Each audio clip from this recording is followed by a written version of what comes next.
Welcome to another episode of Built with Jason White, and I am very excited for this episode. Before I get into our very special guest here, quick shout out to, of course, Collaboration Grounds, who allows us to use their podcast studio here, and my man behind the scene, Todd, always taking care of me, so appreciate you, Todd.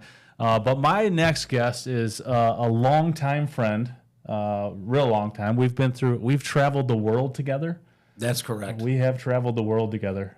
Some Mexico, some Florida, some Puerto Rico. I don't know. There's been a lot of places. We've traveled Tennessee. That is true. So he is actually the associate pastor at New Haven Church, music minister for over 20-something years now, I want to say. I don't know. I don't know how you've been. You're only like 25. And I look it, too. Yeah. I consider him one of my mat carriers, if you guys have heard me talk about that before. But he's also written and produced many of songs and albums. Not a Kenneth Michael. Look up Kenneth Michael on Amazon Music if you can. Good stuff. But none other than Mr. Bud Rednower. Thank you so much for being on the show, my man. Woo! I appreciate you. So. Yeah. Well, yeah. Knock, knock. Yeah. Who's there? Tank. Tank who? You're welcome. I'm just glad to be here.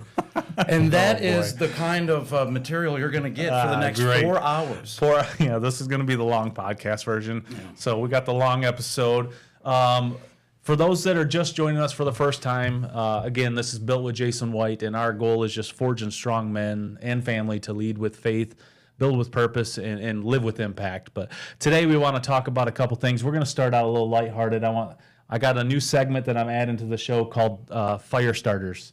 Okay. Those are fire starters. So it's all kind of built themed stuff. Okay. So 3 questions, a little fun, quick, just first thing. So number 1, what's one thing that most people would be surprised to learn about you?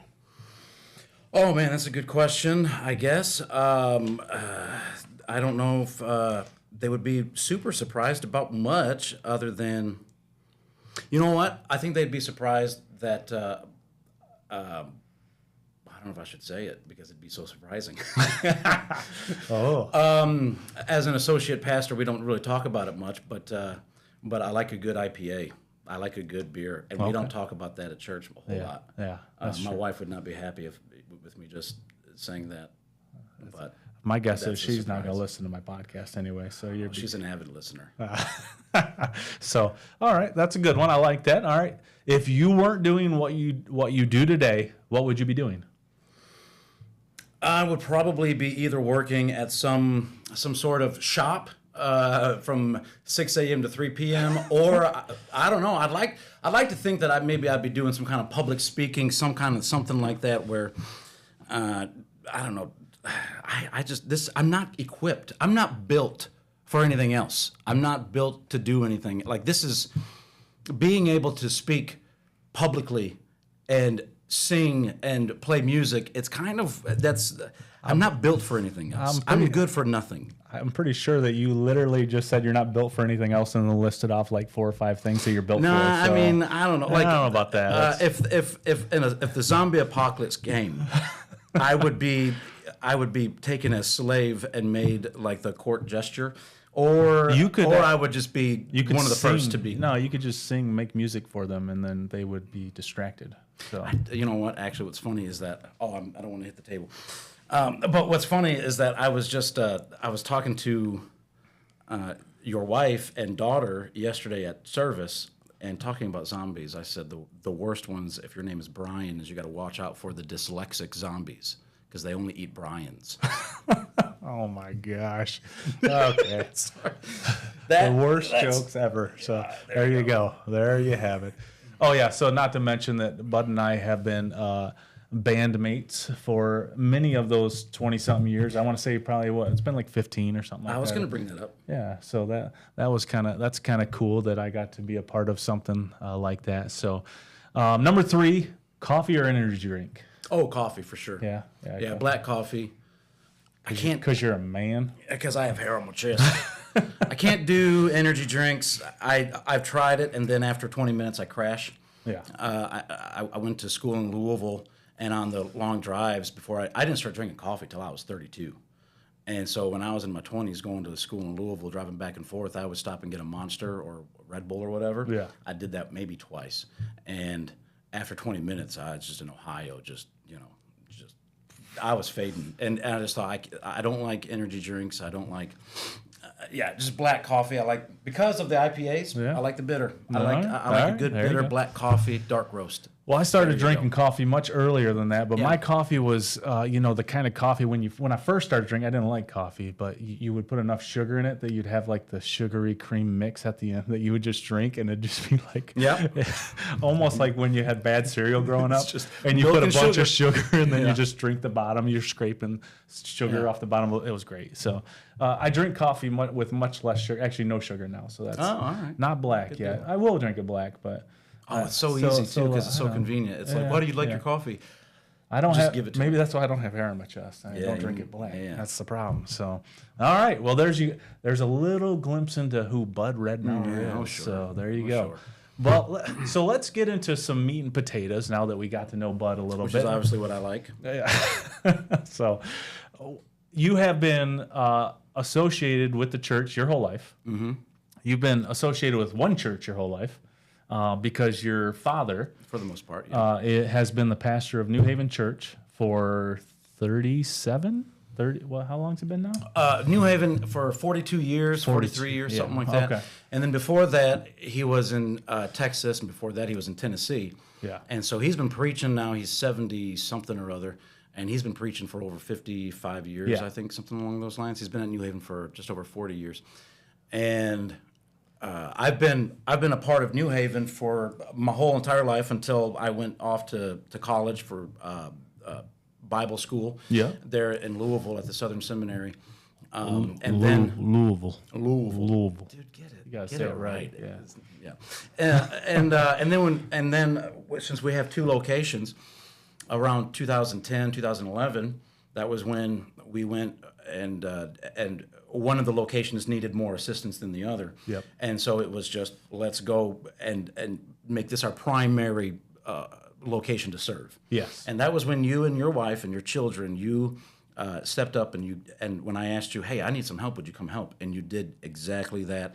And I was going to say, this guy picks up a bass guitar, learns it, and plays it, and then now, and that's great. That's cool. Everybody can say, "Oh, that's such a cool thing to do." But the coolest thing, I think, was that when we started seeing young people need to get involved with the church, you have graciously stepped aside and let our young people get involved. Because how many bass players can you have in a worship band? I don't think you can have it around 4 or 5. Yeah. And so, Well, I mean, it's very difficult to replace my basic bass playing, but been playing for a long time.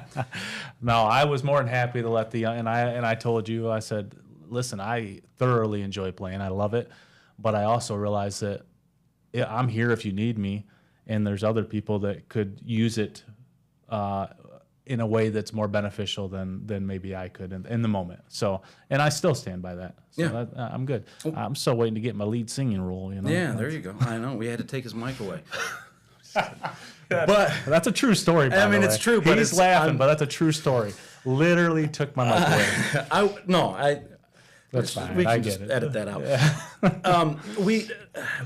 Here's the biggest thing, though, that I have found. So Thomas Rainer, a couple of years ago, he wrote a book that's kind of outdated now with a bunch of statistics in it, talking about church membership and church involvement.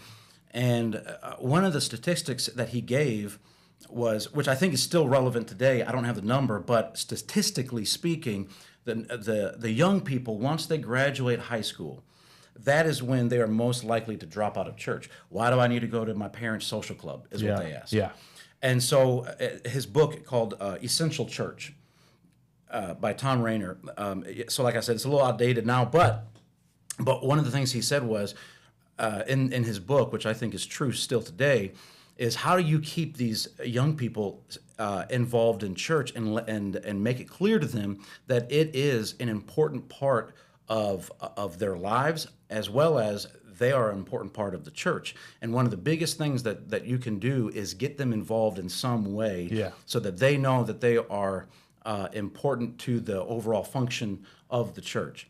And so that's what my approach has been with the music. Now, I don't have a lot of abilities to, I don't have a lot of things in common with young people much anymore. I don't know, but one of the things that I can do is I can say, okay, if you have an interest in music, then I can work with that. Yeah. And so it's not so much about somebody not being on stage. It's more about having them near me. Yeah. I need these young people with me. Yeah. If that makes any sense, so Absolutely. that I have something to relate to them on, so that because we just had one of our main bass players, she's an 18, 19-year-old girl or whatever. What do I have in common with an 18-year-old girl? It better be nothing, I guess. It better be nothing. But what I do have is you play the bass guitar, okay? Then let's get you playing bass guitar. Yeah. So it's more about just being able to connect and get them involved, and so that when, hey, you're moving out, you're going to college, you're doing something, you're entering into a new phase of life. Now I can text you and just say, hey, just praying for you, thinking about you, and if there's anything that my wife and I can do for you, if the church can do anything for you, let me know. And it's not out of the blue, because I already have this underlying, this foundation of a connection with them. Yeah. It's a friendship, it's a relationship, and that's really, the music is just a kind of a byproduct to that. And by the way, since you took my mic away, I brought you on here to tell you I'm leaving the church. So, okay. No, I'm just, no. Now we can grow. But yeah, I agree with that 100%, and I stand, and I think that that statistic is shown in the similar fashion for men. Yeah. As far as the stats show, and I don't know the exact numbers like you were talking about, but I'm pretty sure that like if the mom comes, then there's like a 50% chance or 56% chance that the whole family will come. Yeah. If dad comes, I think that increases like 80%. Yeah. And so that's the whole point of kind of what we do here, and what we're trying to accomplish is really kind of, it's not all about the men, but it's when you get the man, you get the family, and that's important, because for so long it has been kind of mom's social club, or the church has been catered to women and children, which is important, don't get me wrong, but there has to be that men involvement, there has to be the men leadership, and that ties in the same thing with, you said, the youth coming in once they graduate. If dad has been there, if dad has shown them, then I think that I'd like to see what the statistics shows for those college, or the youth that graduate high school, if that changes, if dad has been involved in comparison to if dad wasn't, you know what I mean? Right. And so that'd be an interesting stat to find out. And I think that stat. Hey, who's our stat guy? Yeah. Stat guy, get on that. Jamie, get on that. We don't know a Jamie. I mean, I know a Jamie, but she's not our stat guy, so we're gonna have to figure that out. But that actually is kind of one of the things that I was thinking about, because it's built with Jason White, and yes. and the thing was when I saw you speak at the Built to Lead. Yes, it was Built to Lead. Yeah, and I thought, so I had a thought, which was, are we here because we're going to be built up to lead, or are we here because we're going to hear about how we are leading? Because all the way back in Genesis, God has created man and imprinted on his very nature to lead. You are built when you are a man, just by your very nature, to lead. Yes. So you have been built already to lead. Yep. The issue is, where are you leading? And are you leading intentionally? Because you can either be like Moses and lead to a land flowing with milk and honey, spiritually speaking, for your wife and your kids, or if you are neglectful, if you tend to just kind of take it easy and lax a little bit, then you are going to be wandering in the wilderness for 40 years. Well, and to go deeper with that, it's not just that like you are leading. You are leading. Whether you know it or not, you're leading somebody. And it may be you're doing it very poorly. I was doing it very poorly for a very long time. But you're leading your family, you're leading coworkers, so people are looking at you. And you are built to lead. The problem, like you said, the problem is kind of peeling back the layers and saying, okay, how do I access what God built you for and get you leading the way God designed you to lead? Yeah. Right. So, Well, but that's what I would, if I was to say anything today, which it's like if I'm going to be valuable to the listener today, I would say, men, you have been built. It is ingrained in your DNA because God has created and designed you to be a certain way, and that is to lead. And you are going to lead your family off a cliff, or you're going to lead them to a land flowing with milk and honey, which takes effort. And so what I would say is, if you're going to lead the way that God has called you to lead, the way that God has made each one of you guys to lead, then it is to do, it's like, it's simple, but it's hard sometimes. Things like putting your kids to bed and praying with them. Yeah. What do you guys want to pray about? What's going on? What can we pray about? You got a track meet coming up? Let's pray about that. Yeah. That God would grant you success in that, show you favor in this kind of thing. Getting out your Bible and just going over some scripture. As men, it is our obligation to look out for the welfare of our wives and kids. Yes. But for so many of us, it stops at the physical. We don't think about the spiritual. Our spiritual, the spiritual welfare for our wives and our kids is so important that we often will overlook it. And I think every man is guilty of this if you've been married for any extended amount of time, that you end up just kind of getting, you will end up coasting at some point. Yeah. And I talk about this too, in my talk a little bit about it's important to, not only are you there to protect your family from those outside dangers, like you said, physical, but also spiritual. But probably the most prevalent one that showed up in my marriage was protect them from you. Because you could be that individual that's actually doing the damage, right. Whether it be spiritual. I was never physically abusive or anything, but in those times, and you guys can hear the whole story on another podcast. But in those times when I was in my darkest moments, was the times where I was the one that was actually hurting them emotionally. And you were leading them somewhere. I was supposed to be the one leading and protecting them. And in that moment, I would have still said I would still take a bullet for them. However, I wasn't even emotionally taking care of them in the home, right? So there's a big difference between, what we talk about, man, I'm a man, I'll take a bullet for my family. Well, you know what? That's good. How about you lead them spiritually, and how about you take care of them emotionally? How about you come in with that, graceful softness presence that they need in a moment of. Yeah. I forget who it was, but there's a quote that said, the mark of a man is that he would die for a cause or for someone. Yeah. The mark of mature man is that he would live for one. And so it's easy. I'd die for you. Well, okay, how about you live for me? Right. And see what happens.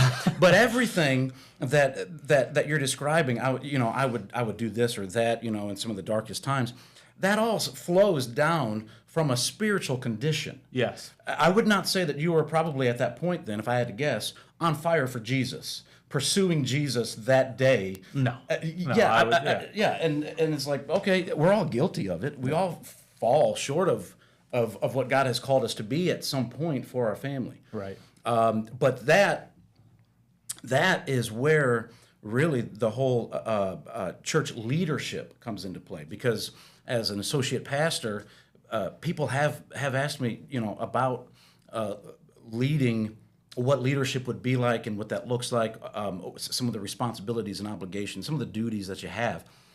But the truth is that you are in church leadership. Now, people think of church leadership as an administrative role, some kind of a title or maybe a position, but church leadership begins in the home. Right. You are in church leadership if you are a professed Christian man. And so okay, then you need to lead your family, and that's where it starts. I like this. Let's unpack it a little bit for those listeners that maybe aren't in. Maybe they're just starting their journey out. Maybe they haven't even committed to going to a church yet, and they were like, "Hey, I want to learn more about this," because you and we have not always been leaders per se, I would say, even though we were built to be. But in our earlier youth life, we may have screwed around a little bit, fallen short of that, what we were supposed to be doing as leadership within the church, even to the younger people than us. But so let's unpack what it looks like, what that leadership looks like, how it flows, and then you can use your experiences. Because I've seen a tremendous amount of growth and change over you in the last 10 to 15 years. As far as you've always been good at talking to people and whatnot, but as far as like really digging deep into the Bible, really teaching, really being, like I said, a mat carrier, somebody that within the church is going through a time where they can't carry themselves, that you'll step up and you'd carry that mat for them, and you'd be there for them, and you'd help them, you'd listen, you'd do whatever you possibly could to make sure that they get redirected in front of Jesus. So what did that look like for how did that transition? Was it because of the family? Was it the kid? How did that growth happen? Like in your situation? Well, the first and foremost, the most obvious answer for me is prayer, and not by me. You go through seasons where you're not praying. Yeah. You don't desire God. You're just kind of like, okay. And this was before I became associate pastor or even worship leader. You go through dry spells, and God loves for you to pursue Him. Yeah. So I would say it starts with prayer, and it really is a testimony to how powerful prayer is when you're praying for other people. I was in a pastor's meeting a couple of years ago, and there was a dinner and all this, and so I'm just sitting there at a table with my wife, and I had just become ordained, and at another table, so we had all these tables. It was like a banquet, whatever. And just talking about giving reports on the churches. Right. And this woman, a pastor's wife at another church, they passing the mic around, and we're all doing our thing, and I'm just eating, and I'm listening to whoever's speaking at the time, and she gets a mic at this other table, and she starts talking about what God's doing at their church. And then, as I'm just mid-bite with a chicken leg in my mouth, she turns around, and she goes, "And we have been praying for you." And I'm all like, and I'm just, what? I'm like, oh, she's talking about me. I was like, snap. Like, okay, what? And I was like, I thought I had the meat sweats, but now I'm just sweating because I'm like, why is you talking about me? And she said, we have been praying for you since you were in high school, that God would get a hold of you. And God has finally, and it just blew my mind. I never forgot about that. That was either because they saw something great in you, or they thought this guy's a lost cause. They saw disaster coming. And so my whole life is a testimony to the power of praying for others, and that God would get a hold of somebody's heart, because I was not doing that. I grew up in the church, like you said. My dad's the pastor, but I mean, there are times where it's just Jesus isn't my joy. Jesus is my job. Yeah. Yeah. And so there were times where it was just like, here I am, and I'm playing keys or whatever it is in the band, but I'm just all like, okay, what's the next thing, and it just became kind of a more of a rut than a routine. Yeah. But so my whole I want to point out too, during that, like, this is just like any other relationship, right? I mean, a relationship with Christ is no different than, it is different in a sense of, and we can get into what's offered there. But my point is when we're initiating a relationship with someone, it's no different than a relationship with our wife or whatever it is, close friend. There's going to be moments. There's going to be moments during those relationships where you're kind of like, I'm not feeling this. Yeah, right? And so for those out there that maybe are going through that, don't think you're the only one. Like, everybody goes through these stages where something, you feel like maybe you're not connecting, and then I think that you'll probably lead into some of the things that we can do to kind of break ourselves out of that, right? So, but keep going. I just want to point that out to the listeners. It's not all sunshine and rainbows and hey, so it happened with Moses. It happened with David. Yeah. They just, they went through seasons, and so you're in good company, and you remind yourself of that. But so what happened was God answered prayer, and he started doing things. Situations started changing. Whether it be my firstborn was, came, and I was like, oh, okay, well, I can't go. I can't keep playing in the bars, and Right. it's like can't keep doing that. I got ordained, and I thought, okay, well, I can't be a pastor doing some of this stuff. I got to stop some of that. And then even then, you still struggle with things. It's not like you just stop, this thing happens, so then you become this person. No. It's a whole process. And that's why it's referred to as the process of sanctification. Yeah. Because it takes time. Holiness is not something that you just arrive to. Now justification happens like that. Yes. But sanctification is an ongoing, lifelong thing. And it's a lot slower and a lot harder for us men because we're very stubborn and sometimes we're just idiots when it comes to that stuff. Absolutely. Yeah. And so one of the things that I'm learning about just my son. So I have 4 kids, 2 daughters, 2 boys. 10 and 7 are my 2 boys. And I'm learning that just because I wanted a thing, or I felt a certain way when I was a boy, their age, that does not necessarily translate. Right. So, for example, like my dad, when I was 7 or 10 or whatever, I remember wanting to play the old Sega Genesis with him. I was all like, oh, that'd be great, and he came and played once. I remember it. I'm sure he loved that. Yeah. Now I go, and my boys are playing their Xbox or whatever, and I say, you want me to jump in? He's like, nah, I like having the full screen to myself. Yeah. I'm like, what? But and it bothered me for a little bit. For a second, I was like, what? Like, I would have killed. My son doesn't want to play with me. Yeah, I was like, what? And that would have drove me nuts. Except, they've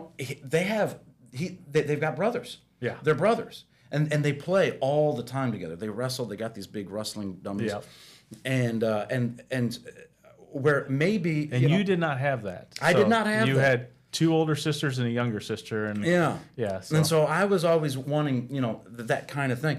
And it's funny because when I was a kid, I mean, bless my little heart, I was not... When I was a kid... I've heard stories about when you were a kid. So when I was a kid, there's a picture of me floating around somewhere, like when I was in 4th or 5th grade. We couldn't afford haircuts, and we also couldn't just go to the barber anyway, because I did not grow up in the most classy of households or the most affluent neighborhood, and so I remember asking my dad. We were just talking about this, and I said, weren't you embarrassed? Because he took me to the barber once to get a haircut, and the barber kicked us out because I had so much lice. Oh man! I'm going to admit to it right here. You heard it first. That guy is gross. I'm built to lead or whatever. It's like, dude. No, I had lice. I mean, I feel like. I mean, a lot of kids had that back in like the 80s and 90s. I feel like I don't feel like it's as big a thing now. Is that different now? Did we just figure out how to? She's like that's. She never had that. Oh, no, she never had it. She's Flushing. Yeah, so she grew up better than me, and so I had really bad lice, so my mom had to cut my hair, and she'd not know. She'd just shave it. Yeah. And then, but we weren't gonna be consistent and upkeep it like a nice fade, and so it was always just this cost me a lot of money. By the way. Well, it was all. So I was the kid that had like the shaved head, but it was kind of fluffy out. It was just unkept. It was half shaved. It was half shaved, and it was just kind of like a chia. It looked like this mic. That's exactly. That's exactly why I have to keep this tight fade, because as soon as it starts growing out, it's like exactly. It's rough. Yeah. And I would have nasty chapped lips just all the time, and my speech impediment. I was 3 for 3, man. I had a stutter, and then I pronounced my S's like this, and I couldn't say the letter R. Which was really difficult when your last names were Rednower. Yeah. Oh, I remember being in Sunday school. We were playing Bud Hitman or Rednower. something. Yeah, Bud Rednower. Playing with Bud Rednower. It's nice to meet you. That was me. Okay, this is way off track. My point is, no, okay, all right, I'm getting to a point. Okay, I got you. Okay. This is who I was as a kid. You know what I'm saying? I had everything stacked against Let's just say it's a good thing you met Amber later in Oh, life. I know. Right? Yeah, Let's she say had that. met me back when I Yeah. was in elementary school. Oh boy, that. By was the way, rough. Bud has a wonderful, wonderful wife, Amber, and his children. I mean, when you think of a pastor's wife, honestly, Amber is one of the ones that come to mind. So she is definitely a servant, and so I want to give her props too. Honestly, she should just get props for putting up with you. But Yeah. I mean, I think we could probably all say that about our wives. But yeah. But I guess what I'm trying to say is I'm doing the old weave, and so I did the weave, and so I'm going to weave back to my like point. it, yeah. And my point is that my childhood experiences, I had to learn not everything is going to be how I felt about certain things. My kids may not be stunted by these certain things. They may not have traumatic experiences that would have affected me the same way. Yeah. And so part of that is just stepping back and saying, you know what, I can be patient, I can be gracious here, because I know that we're not the same. And here's the thing about being a parent, but also being a husband, is that not everything is a lesson. And what I mean by that is primarily for the husbands who are like, my wife, she's just she does a thing and I have to correct her. It's if she does a thing and you know that she was wrong, she knows that she was wrong, and she knows that you know that she was wrong.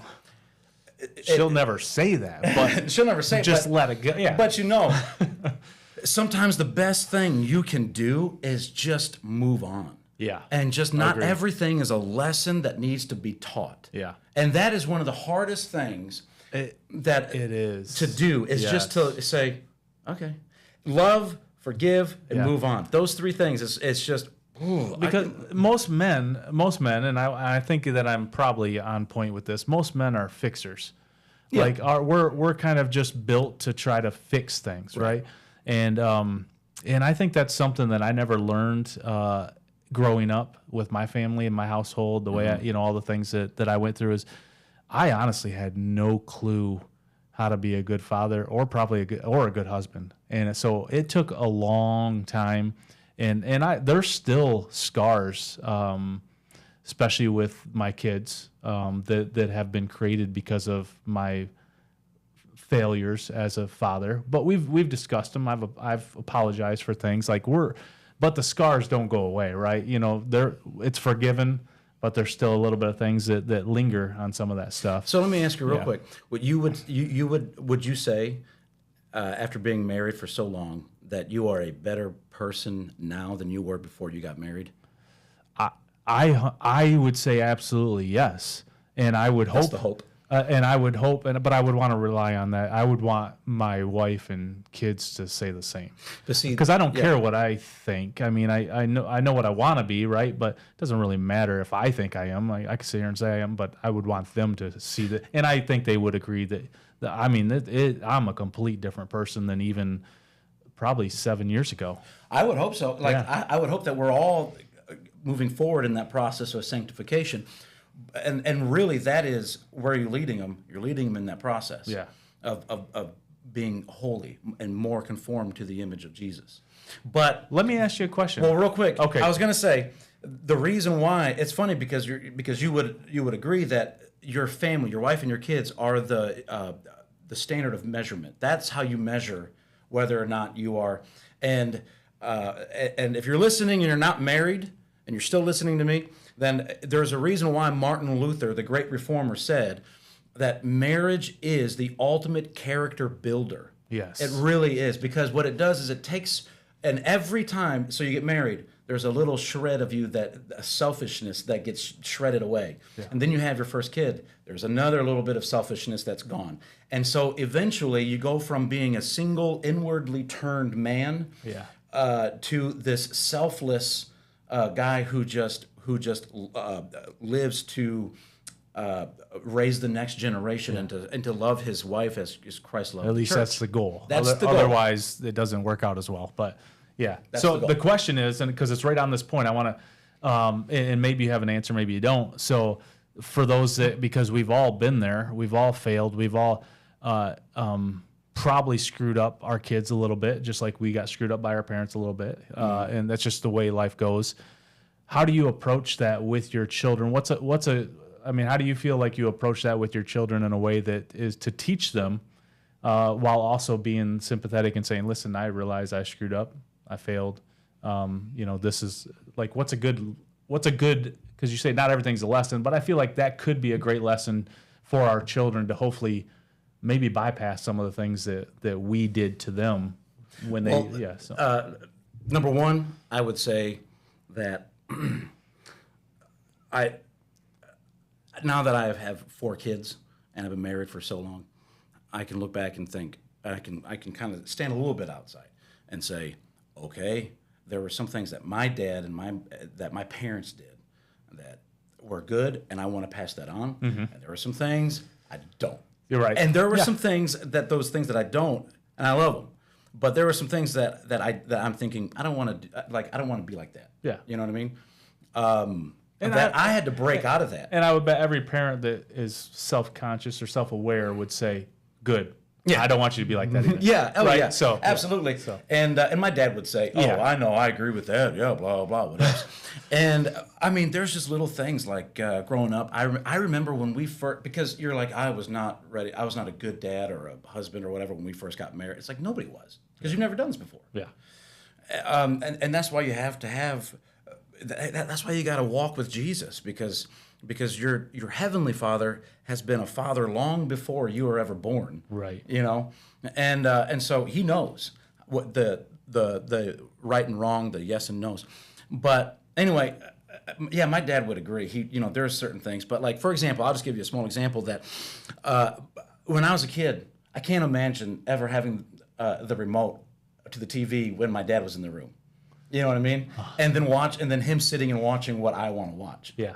And so I remember when we had our first and she was running around, I remember just thinking, no, I'm the dad. I'm going to, and that. I didn't even know we got to choose what was on TV. I know. It's like, we're watching Bluey again? All right. But there were certain things where I thought, I've got to, you know what? No, that's okay. Let her pick something and just watch it with her. You know what I mean? Yeah. This is it's just a different thing. So that's number one is that you got to be able to kind of filter out the good and the bad. Yeah. What do I want to pass on to my kids, and what are some things that were good lessons for me to learn, but maybe not necessarily that we're not the same. Yeah. Because like I said, I didn't have a brother growing up, so me and my sons are not the same. There are certain things that I'm not going to pass on. Number two, and this is the big one for me, which was give your parents grace, because your kids are going to have to give you grace, and you're going to have to ask your kids for forgiveness at some point. And I mean, unless you want to say that you're the perfect dad, and which nobody would. No man's going to say, I was perfect in everything that I said and every decision I made. You're going to need your kids to show you grace when they get older, and to kind of say, hey, remember that time when you did a thing or you said a thing and it really hurt my feelings? It's like, can you forgive me for that? Yeah. And so that, if you recognize that about yourself, then that helps whoever has terrible parents, or maybe parents that just messed up a lot. It helps give. Hopefully, my kids are listening to this podcast. No. But it helps you to give them grace, because you understand I'm going to need it too with my own kids. Yeah, I agree. And so So that was kind of what I wanted to lead into, is how do you approach that with your children. So I think that is it's humbling yourself. There's a line that I read and not sure if I did answer it, but you did. Okay. You did. But actually, I put it in my talk on the first one, not the second one, I don't think. But being a leader is not always getting it right. Being a leader is being humble enough to admit when you get it wrong, and apologize for that, because that's the sign of true leadership, I believe. And that was something that took me a long time to learn, because I always thought I was right. I was cocky and conceited and a little snarky sometimes. I mean, you knew me. You knew the previous me, so we've been through some stuff. This dude had blonde highlights. So I also had a 6-pack. I want to point that out too. I had a 6-pack too. Who cares? I do. I'm 44 now. Your hair looks a lot more thick, and you can actually see where his starts and where's ends. Where's yours? Mine kind of has a suggestion as to where my hairline is, where it ought to be. So that was the question, is like how you approach that. So you approach that with your kids humbly and apologetic, and you let them, I don't really let my childhood dictate what theirs is going to be like. Right. I guess if that's the better way to put it. I have to filter out what I think was beneficial for me, what my parents did for me, and then what I was like, that's not healthy. Yeah. You know what I mean? Like, no, I need to go to these games. So I need to go to the track meets. Yeah. So to my original question, which we've kind of tied up in a nice bow, was what does that leadership role look like when you grow, even within the church, the family, everything? I think you've answered that in actually a very robust way. It's a slow process to where you grow into those things, but it all starts with prayer, and it starts with the closer you are with God, which I think is the most important part.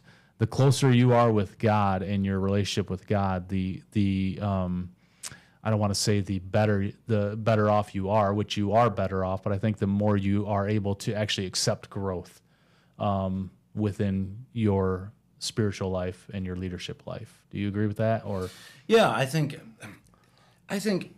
Matthew 6, Jesus says, "Seek ye first the kingdom and His righteousness," and all. And so you pursue Jesus, and you are concerned with what He thinks. Yeah. Then everything else is going to fall into place. Whether it be your marriage, it's the old, I'm sure that you've seen this, the old triangle where you have God and you and your wife. Yeah. And if you're both seeking after God, then you're getting closer to each other in the process. Yes. And so you pursue Jesus first and foremost, number one, and everything else becomes secondary. That's why it's so hard sometimes to pursue Jesus, because you have an enemy, a spiritual enemy. Yeah. And people think, well, I've heard that before, but she just made me so mad. And so, she deserves whatever, this kind of upsetting response. She deserves it. And it's you're forgetting, no, you have a spiritual enemy who hates marriage. He hates your marriage. He hates you. He hates your wife, and he hates your kids. And he hates the future and all of the potential that you have. And so when you dwell on this kind of thing, you are feeding what he is already kind of flaming up in your mind as it is. And that's the other thing is, so when you're pursuing Jesus, you have spiritual resistance there. And Satan didn't come and attack until after Eve was already made. And so he didn't mess with Adam when he was single. He waited till he was married. He hates marriage, and he hates what it represents, which is Jesus and his love for his church. And so you have to be aware and be able to recognize, if you can't even recognize that something is spiritual in nature, and then you're going to fall for it every time, and your marriage is going to be on the rocks all the time, because you're living by the flesh. You're living by the tangible thing that you can only see and hear from what she's saying. And not being able to realize, oh wait, I don't have to take what she just said and twist it in my mind to think that she meant something negative and mean about me, because that actually may not be her. That's just I got one of Satan's little minions, whispering to me. Well, and he knows exactly where to attack us. Absolutely, he knows exactly what gets each individual. So, and I've seen it in so many. Even marriages around us, in my own marriage, I've seen it. Like, he knows exactly the past that we've had, the trials that we went through as maybe a child and being a divorced family, and so those little things creep back in. Yeah. If you're not aware of them, right? Mm-hmm. It's like any battle. If you're aware of the enemy and how they're going to attack, it's very easy to defend. Yeah. But if you're so blindly not even paying attention to the enemy, they're going to get you every time. It's simple to defend. Yeah. But sometimes it's not easy. No, it's not easy. Because it's never easy. So mad. It's never easy, but the tactic is simple. Right. Taking the action to use that tactic is not always easy, because in the moment you're emotionally charged, whatever it is, right? So I get that. And that's one of those things where it's always like anytime, any response, maybe it's that quick, let me count to 5 before I do anything. Like any response, you would treat it like it was, I mean, if anybody's in business, sales, customer service, whatever it is, if a customer comes in and they're rude, irate, whatever, your immediate response is probably not going to be what you would say to your wife if she did that. Right. It would be, let me take a second here, and you say, well, tell me more about that, right? You'd probably try to uncover and if you took that same approach with your wife, how much easier would life probably get during that situation, right? So I agree with that 100%. That's good insight. But that's why ultimately it takes a man to have a solid marriage, because a boy who is in a man's body is you're not prepared for the tough road ahead of spiritual resistance, the process of sanctification, which is following and pursuing Jesus in all things. Yeah. And it's like I say that again. I just want to disclaimer. Hey, look, you know what I mean. We've all been there. Yeah, we've all been there, and my great friends that I listen to on Men in the Arena podcast, I love them. There's a significant difference between a male and a man. Just because you're a male doesn't mean that you're a man. Like there's steps that you need to take in life to be a man. And unfortunately, there's a lot of males that wander around that need to step up and be men. And I know that's a bold statement, but hey, I needed someone to tell me that a long time ago. So I'm hoping that someone hears that and be like, you know what? Maybe that's... One of the greatest characteristics of a man is how much they are like Jesus. And so on our weekly Bible studies on Wednesday night at the church, I'm going through 2 Timothy, and one of the things that Paul tells Timothy more than a couple of times is to share in suffering. And there's a number of reasons why he tells Timothy to share in suffering as a good soldier and as an ambassador of Jesus, of the good news.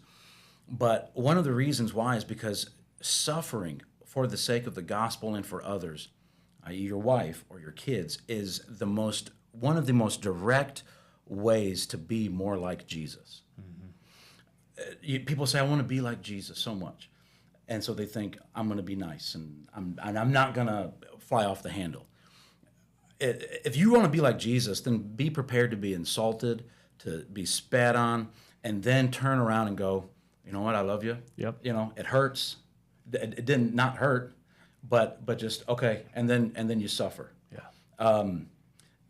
Which is, Erwin McManus wrote this book called Unstoppable Force, and in it he says that the manifestation of love is self-sacrifice.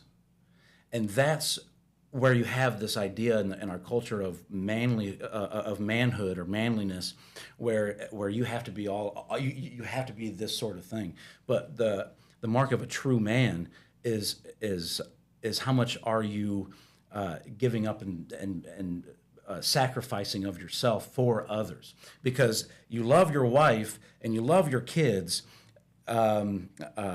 If you only do that up until the point where it costs you something, then that's not true. There's no sacrifice there. There's no sacrifice there. That's why that's called a transactional relationship. That would be a boy in a man's body. Yes. And so that's why it takes a real man to have a solid, God-honoring, and joyful marriage, because there is a self-sacrificial nature and habit. Which is love. It is, and it's love, and it's not easy. Like you said, it's not easy to always do. I mean, you be like Jesus, right? Jesus was called to do something. He was called to go to the cross for us. And even in those last moments, he said, Lord, if you could, take this away from me, right? But if not, your will be done, right? Even for Jesus, even the great, who we're trying to be, had that moment of saying, you know what, this is going to be hard. Can you take this away from my cup here? No? All right. But I'll do it. And he did it. And so my point is sacrifice, not just okay, I give up. No, I mean, it's difficult to do sometimes, but it's a moment where you're making that conscious, which actually is cool. This is kind of, sorry, I'm sidetracked. This is kind of speaking into my next, hopefully my next talk. going into our next Built to Lead conference, but about making that choice and how love is a constant. It's a choice every single minute of every single day. It's not this feeling. But anyways, that's a whole nother thing. So I'm loving this, by the way. I'm loving this. Anyways, the finish was that is exactly it. It's a choice, and those sacrifices are choices that have to be made. And until you figure out how to die to self, you can't make those choices in the right way in order to lead your family in the right way. You have to learn to die to self, and like you said, that marriage has built that in me, and it takes a long time, and probably a lot longer for me than most. Marriage is a great character builder. It is, and it will, and I think that the same thing with having children. That's all part of that too. That builds a whole different side of you that marriage doesn't, and I feel that. I think that's also something that, for one, like I turned into a giant. I got 3 daughters, so I turned into a giant crybaby. Like I'd be watching a movie and I'm like, what is going on here? So I'm an emotional wreck half the time now. But anyways, nonetheless, anything else you want to touch on before I wrap this up? Are we done already? Well, I mean, we've been going for almost an hour, so I want to respect your time too, and I have some questions to end with. But if we want to touch on a couple other topics before we go, well, no, I was because I was just gonna to piggyback off what you said, that love is a choice, and we can say that, we hear it, we hear that, and it's just like, but it ain't a choice between vanilla and chocolate. It's no. Okay, do I want to take the immediate gratification, which is probably going to be the easy way, or do I want to take the hard way, the show love by self-sacrifice, which is going to cause some momentary pain for some eternal gain? If you're going to be like Jesus in your marriage, then you're going to have to sacrifice, because Jesus, God is love, and so that means you're going to have to sacrifice a little bit. You said something. And when I heard you speak about a lion, about how Jesus was a lion and a lamb, yeah, and it made me think of this. I can't tell you who the pastor was. I forget who the pastor was that I heard this, but I thought that's exactly right. Is that he says, for your family, if you're going to be like Jesus, and we can stop after this, but if you're going to be like Jesus, then you need to be a lion for your family and a lamb with your family. Yes. And so protective, watching out, guarding against not just robbers who will break in the house, but also against the spiritual enemy, and praying for your family, praying with your family, reading scripture and arming yourself as such, and then just checking in, asking questions. How are you doing? What book are you reading through right now? What are you reading on? Is there something that I can pray for you about? What's up? And just making that, because that it feels, when you first start doing it, like an awkward kind of thing. Like, right. I don't know, that'd be weird. But once you start doing it, your children expect it. Your kid, your wife expects it, and it's no longer. It's just routine, and it's a good routine to get into. Yeah. And it's amazing how tired you'll get when it's time to pray at night, and it's just like, oh, I'm so tired, and it's like, that's actually, there you go. Now you're fighting the battle, man. Yep. Get that up. was, and what it was, and that was from, and I'm drawing a blank on the author of the book, but it's Dangerous Good, is the name of the book. So, but yeah, he talks about being Jesus. If we're gonna reflect Jesus like we should be, Jesus was a lion and a lamb, and that means and a lot of us men have one or the other. A lot of times, in a lot of situations. Sometimes it's we're the lion all the time, and that's not good in every situation. And sometimes we're the lamb all the time, and that's not good. So it's being able to discern and be like you. And I love the way that's said. Like you need to be a lion for your family, but a lamb with your family. And I can't take love credit that. for that. I don't know. Well, that's fine. Forget, but it's still good though. Yeah, and so when you're tired and it's like, I don't feel like praying, and they're upstairs and I got to go up there. Yeah. Man, be a lion. Yeah. Dude. You know what I mean? love it. And then the kids come in and they making a mess and they're loud. Dude, be a lamb. Maybe a little bit of a lion, but be a lamb. Yeah. Well, I'll tell you what, man. I can learn a lot from you, and I have learned a lot from you, and I've always appreciated our friendship. And you've been further along the path than I have. I think most of our lives. Even though I'm older, it took me longer to get there. Even though I'm older and I have more experience, I'm so excited to learn from you. So we're gonna end with our Forged 5. And what that is basically is 5 questions that are they're a little deeper, not real deep, but some of them are a little deeper, just a follow-up to get to know Mr. Bud Rednower. So before we get into these, though, I want to thank you so much for coming on and taking the time to come on and sharing what I think is just absolutely gems of information. You're gonna have to sift through some of it in order to find the golden nuggets if I had any. It's there. It's there. But thank you for having me, man. I appreciate it. It's like there's diamonds in there. There's just a whole lot of coal you got to get through to get to it, right? Get through the rough. So, all right. So we're gonna close out with Forge 5 quick questions. First thing that comes to mind to you. So, what's one daily habit that changed your life?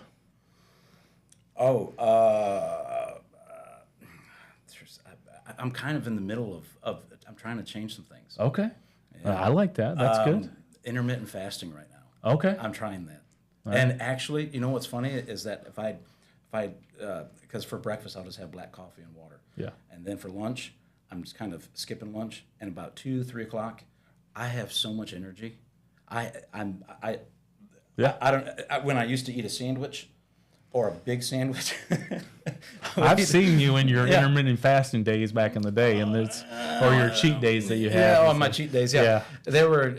Yeah. Anyway, and so, but when I would have lunch, man, about 3 o'clock, dude, I would just, But now it's like I have all this energy now, and then I eat at dinner with her and the kids. Okay. And then I'm ready to crash. And how long you been doing this now? About 4 hours. just started this one. Yeah. No, I'd say I don't know. Well, it's like so Wednesday night I ate after Bible study, got home. Didn't actually, and then I just didn't eat on Thursday. I just wasn't hungry. So then I didn't eat till Friday, which I understand might sound crazy to some people, but I went Thursday, didn't eat, and then Friday at a wedding reception, we had a wedding that we went to, and so I ate there. Whole nother podcast and subject, but I've actually learned a lot about fasting and intermittent fasting that I think is very beneficial to the human body. So that's a whole nother topic. Anyway, sorry. Anyways, number 2, what book, podcast, or person has impacted you the most? Now, I say this to all my guests. Mm-hmm.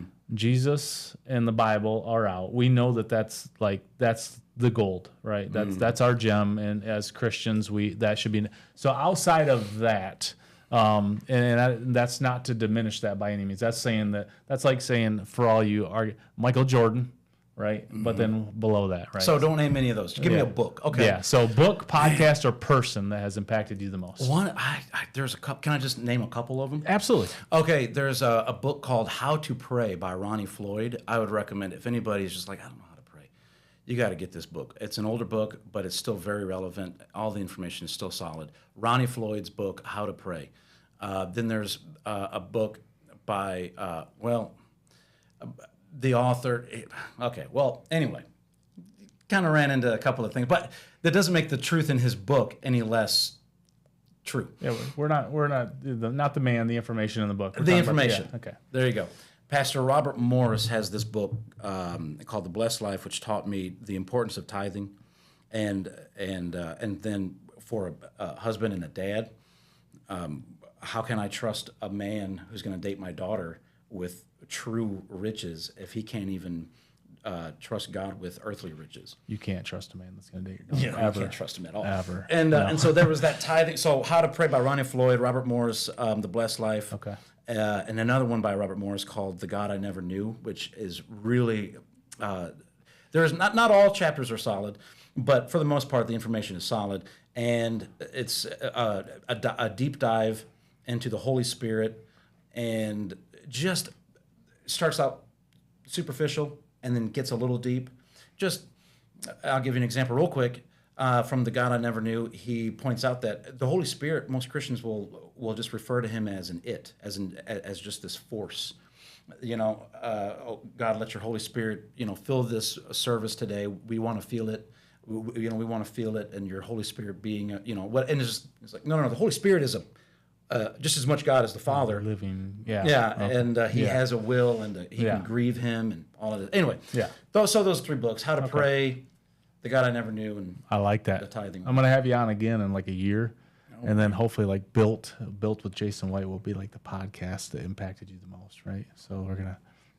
Oh well, yeah, because it'll I'm be just kidding. because it'll be like, oh, you're the guy from the Built podcast. We're on episode 3, so I mean, it hasn't impacted anybody yet, I don't think, but hopefully we can at some point. So, all right, number 3. What's one piece of advice or lesson that you learned that you will never forget? The first one that pops into my head was just the piece of advice that I got a couple months ago, which was what I had said earlier. Hey, man, not everything is a lesson. Not everything is a lesson with your wife, dude. Just sometimes move on. Yeah. You know, she messed up. She knows she messed up. Just forget it. Just move on. You don't have to keep teaching. Yeah. Stop teaching. Yeah.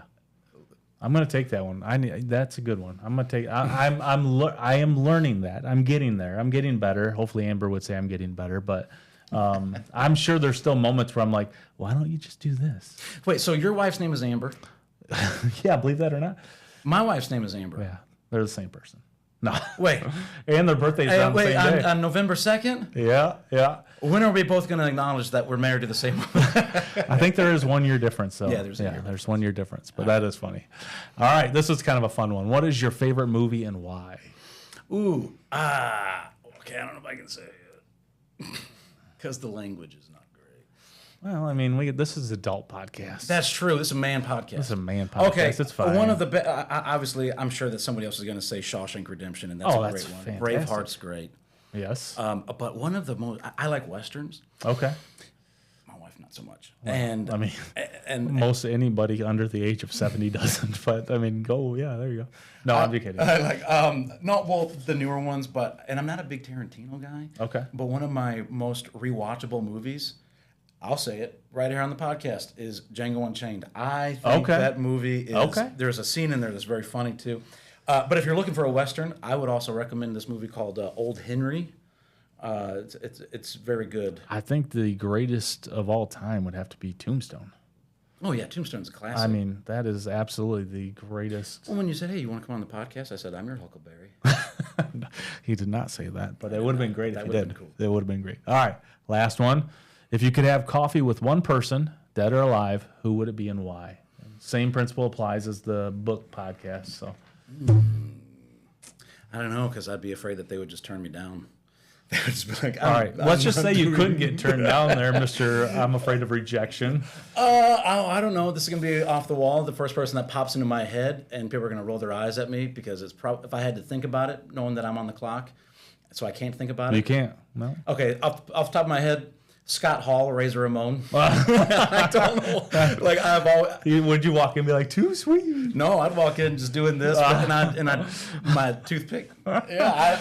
Okay. Yeah, all that's right. that's. You just ruined the entire podcast. I know, but like, oh, he lost all credibility. Yeah, there goes everything he just said on this podcast. It would have to be Razor Ramon too, because hey, not Scott not Hall, the NWO. Yeah. I need Razor Ramon. The real deal Razor. Yeah. Okay. WWE Razor Ramon. WWF Razor I don't Ramon. know Sorry. this WWE guy. Stop watching it. We can't say that. No. You mean the Razor Ramon from the World? What is it? Wildlife Foundation? Yeah, the World Wildlife Foundation. Yeah. All right. Well, that is another episode of Built with Jason White. Hey, I want to point out, I appreciate you guys listening. This is going to be available on all streaming. It'll be YouTube, Spotify, Amazon. Not Apple yet because I don't subscribe to the old iPhone junk. And I think I just offended most listeners, but I don't have an iPhone, so I don't have an Apple ID. My level of respect for you would increase if my text to you would go through as blue and not green. I know. I do not have an Apple, so I don't have an Apple ID, and they won't let me.